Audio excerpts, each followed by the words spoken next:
Hey there.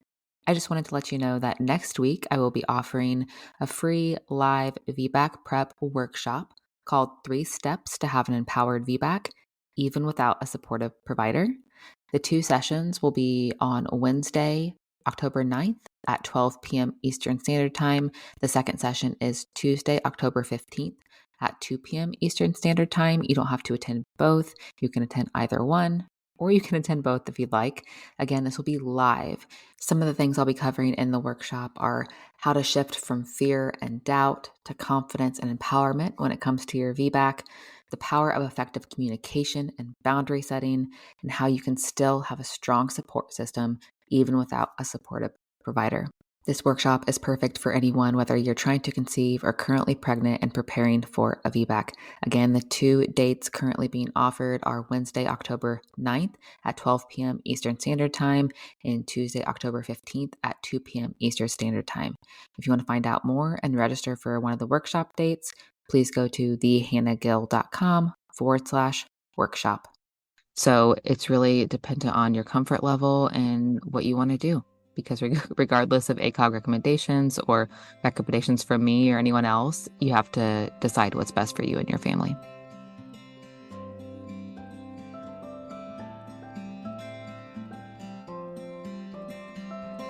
Welcome to the podcast where we get into the real and raw of pregnancy, birth, and postpartum.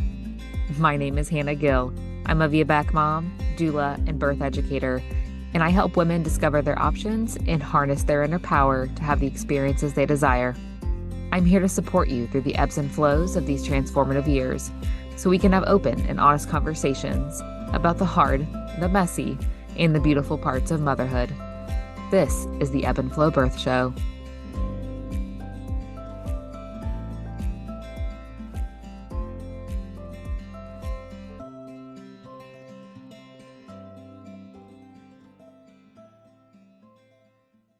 Hey everyone, welcome back to the Ebb and Flow Birth Show. This is episode number 2, and it is going to be our first Q&A episode. So for these Q&A episodes, I will be answering 3 to 4 questions at a time. All of these questions are submitted from you guys, my audience, either through DM on Instagram or through the link on my website, however is most convenient for you to submit them. So let's get into our questions for today.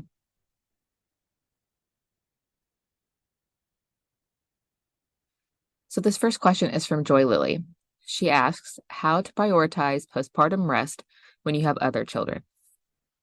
I love this question, especially because I just had my second child last year, so I have been through this process as well. So I will give suggestions based on what I have been through, what I've seen other women go through, and some suggestions for different scenarios. So my first suggestion would be to recruit help in any way possible. That could be family, friends, a nanny, a babysitter, hiring a postpartum doula. Any way you're able to get an extra set of hands at the house would be great. This could look like your family or friends coming over to help watch your older child while you have some one-on-one time with the baby, or help watching the baby while you have one-on-one time with the toddler. Even just coming and doing household chores would be great, because then you can truly just rest with your children instead of having to worry about picking up the house or cooking food or anything like that, which you should not be focused on postpartum anyway, regardless of how many children you have. And I know that some people do not live near family or friends, or they don't have the financial capability to hire someone. There are ways to add postpartum services to your registries. So I have a registry guide that you could download, www.ebbandflowbirthco.com/registry guide. And it lists different postpartum services that you could put on your baby registry. And I know that so many people go through baby registries and just put everything for the baby, but it's really important to prioritize yourself and your family as a whole.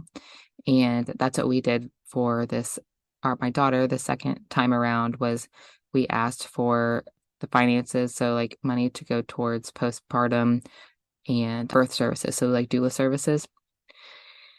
And then I also asked for massage gift cards, which is a separate way to rest obviously that's outside of the house, away from the children. But so like I was saying, recruiting help in any way possible, family, friends, nanny, babysitter, postpartum doula. And their help can look a little bit different depending on your situation. My second suggestion would be to do activities in or on the bed or couch.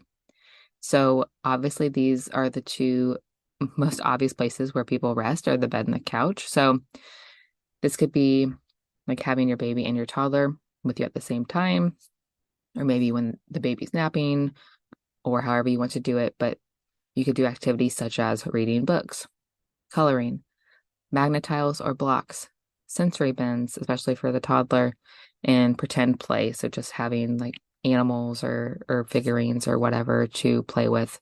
But do all of these activities while laying down in the bed or on the couch. That's a way that you could really rest your body and potentially rest your mind as well, especially if the toddler is laying there reading a book or coloring. Maybe you're nursing baby.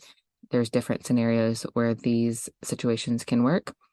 And obviously, I know that toddlers have plenty of energy. So this could just be one of like, if your toddler doesn't nap anymore, maybe this could be just a rest time for them. It's a quiet time.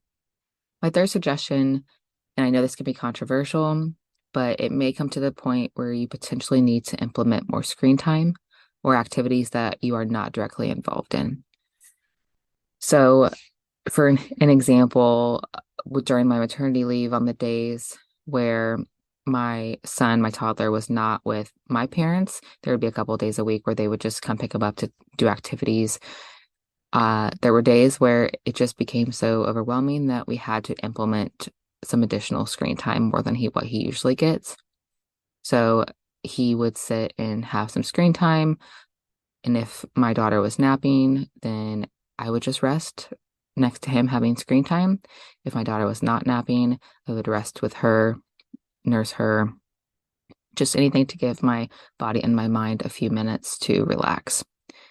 And this is also a good suggestion for if you are on your second or third or however many pregnancies, but if you have other children at home, especially in that first trimester. So I was extremely sick my second pregnancy, the first trimester. So I had to resort to oftentimes having my son have extra screen time while I ran back and forth to the bathroom, getting sick, and just laid on the couch because I was exhausted. So I know screen time can be a controversial subject for a lot of people, but there are times where it can be useful and helpful, especially when you need some rest.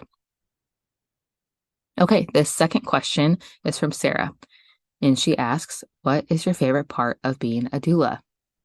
This is a very loaded question, but I was able to come up with what I feel is my favorite part. And I've had my own children, but witnessing birth from the other side of things just gives you a completely different perspective. So my favorite part of being a doula is being able to witness a woman when she is at her most vulnerable, yet strongest moments ever. So birth is such, and pregnancy in general, but birth and pregnancy are such a vulnerable time, especially in the throes of labor. But at the same time, it's when you are at your strongest, like your body is growing and birthing a child. Women's bodies are so powerful and beautiful. Our bodies do the most extraordinary things I've ever witnessed and been able to do myself, had the pleasure and honor of doing myself. It's truly amazing. And being on the other side of it, you can see that point when the mother mentally feels like she can no longer do it, like she can no longer go on, but her body is doing it. Regardless of what her mind is telling her, her body is doing it. And it is the most magnificent, just awe-inspiring thing I've ever been able to witness. So that is 100% my favorite part of being a doula. I may have another episode entirely on being a doula and what I like about it, what it entails, but that's for another episode. Question number 3. This is going to be a little bit of a longer answer. This question is from Amelia. She says, my provider supports VBAC with a minimum of 16 months birth to birth. Is this a normal time interval? So I'll first start by saying nothing is is considered normal. There's variations. Everyone is so different, but 16 months from birth to birth would be waiting about 7 months prior to getting pregnant again. This recommended time interval will change depending on what provider you ask. So I've heard various doctors, midwives, etc., answer completely differently on what they suggest the time is to wait between birth to birth for like a cesarean to a VBAC. Regardless of if you had a cesarean or not, ACOG recommends waiting at least 6 months to get pregnant again to allow your body time to heal and recuperate from birth and 9 months of pregnancy. So it doesn't matter if you've had a C-section or if this is a VBAC, if it's your first pregnancy to your second or your third to your fourth, ACOG recommends waiting at least 6 months. In relation to VBAC, it is estimated that your uterine incision will be fully healed by about 6 months postpartum. So I know of women that have had back-to-back pregnancies with only about 12 months birth to birth that have had VBACs. So it is possible, and it all depends on your comfort level and your understanding of the risks and benefits of getting pregnant again quickly after birth. So your body just needs time to heal overall. I mean, you just were pregnant for 9 months, gave birth to a baby, regardless of if it was vaginal or C-section. So your body just needs time to heal. But obviously, there have been women that have gotten pregnant right away after giving birth, and their pregnancies and birth have gone fine. So it's really dependent on your comfort level and what you want to do. Because regardless of ACOG recommendations or recommendations from me or anyone else, you have to decide what's best for you and your family. So thank you so much for tuning in to our first Q&A episode. I know those are very quick. They're meant to be that way. And if you would like to submit a question, you can go to ebbandflowbirthco.com/question. And there will be a form to fill out to submit a question for Q&A. You can also DM me on Instagram or Facebook and submit your questions there as well. Thank you guys for listening today, and I will see you next week. You just finished another episode of the Ebb and Flow Birth Show. For more, head over to ebbandflowbirthco.com or on Instagram at ebbandflowbirthco. As a reminder, this podcast is provided to you for educational and entertainment purposes only. It is not a substitute for medical advice. Until next time, bye friends.